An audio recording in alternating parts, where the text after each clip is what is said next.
Hi guys, welcome and good to see you. If this is your first time, it's Bold TV and hope to see you again.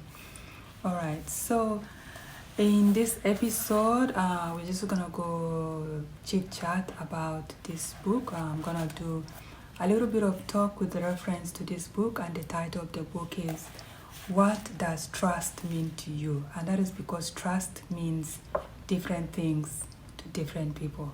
Trust me. Okay, so we're just gonna talk about that a little bit, and let's see where this takes us. Okay, and I'm just gonna use I'm gonna read page 33. One of the authors that I used here, his name is Stefan. He wrote a book about trust as well. The title of his book is The Speed of Trust. Okay, and if you go to this book on page 35, according to him, simply put, trust means confidence. The opposite of trust is distrust, which is also suspicion. When you trust people, he says, you have confidence in them, in their integrity, and their abilities.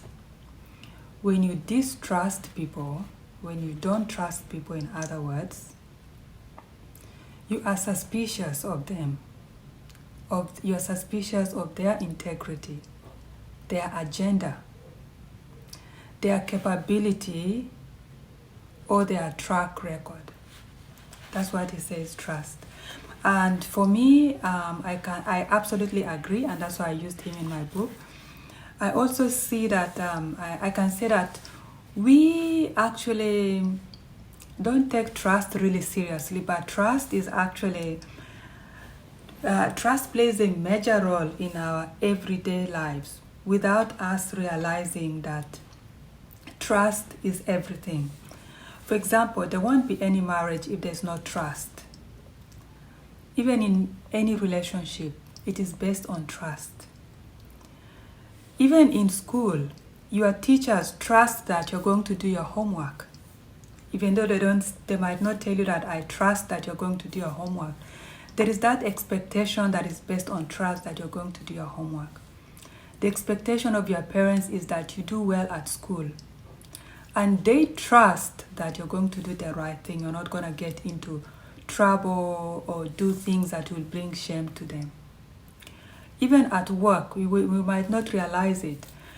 Let's start by the process of an interview, for example.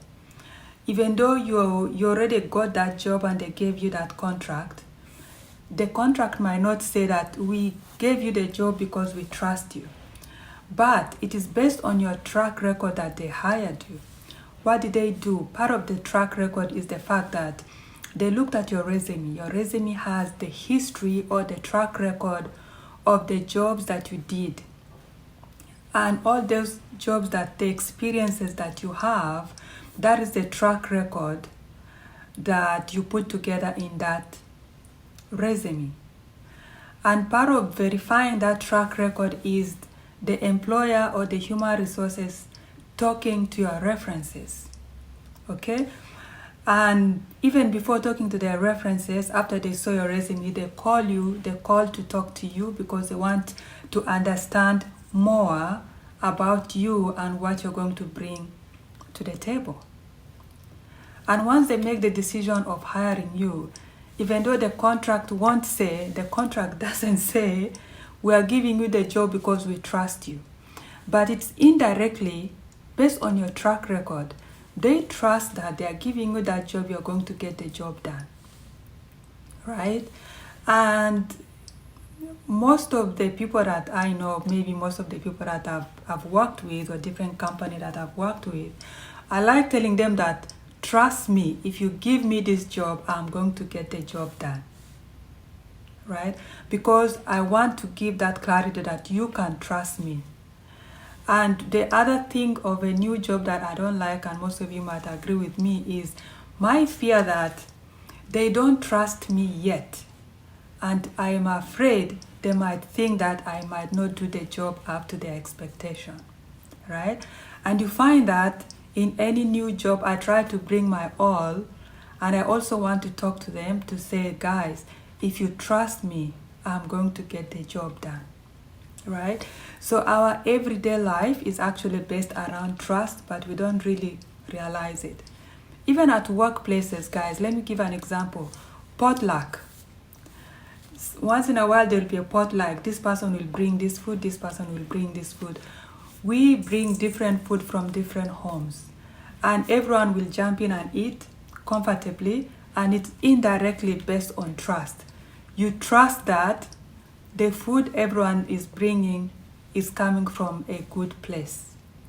And everything is actually based on trust without us knowing that it's based on trust. Even when your manager tells you to do something, and you reply and say that, yes, I'm going to do it. They trust, there is a trust that they didn't say that, I'm entrusting you with this thing, I want you to complete it by this deadline. Even though they are not going to tell you that I trust you to do it, but indirectly, the hidden message is trust. They trust that you're going to do it. And I worked as a team lead before. I also worked as a manager before in previous role.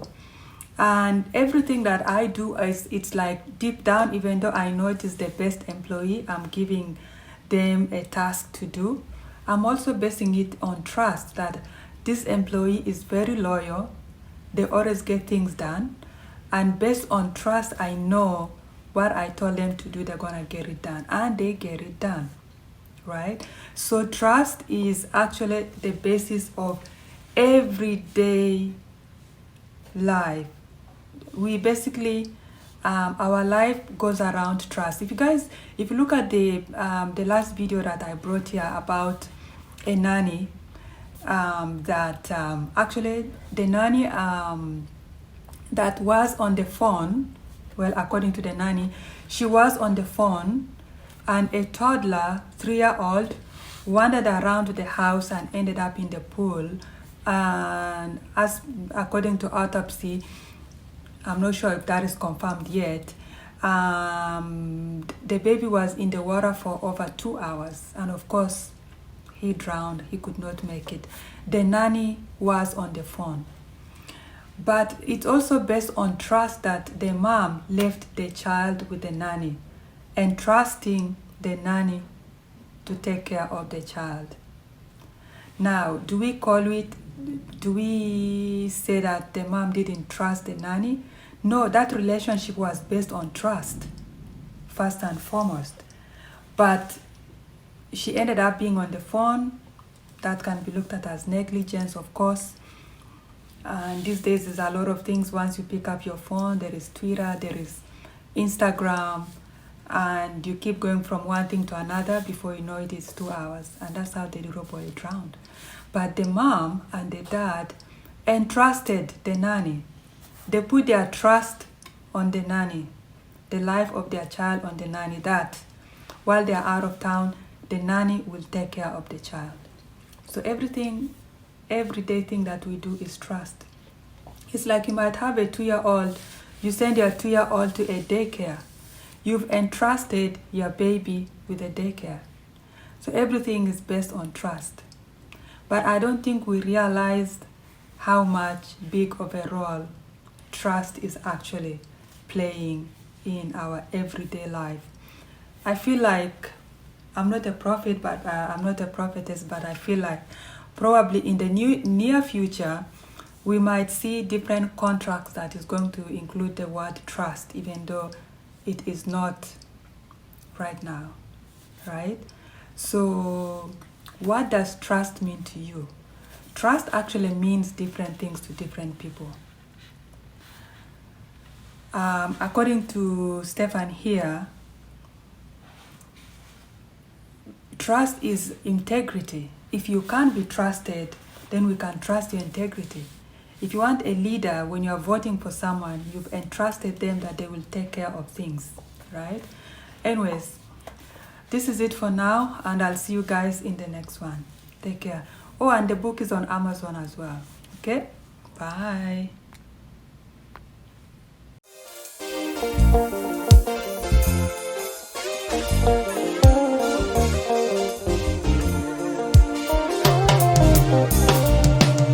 yes.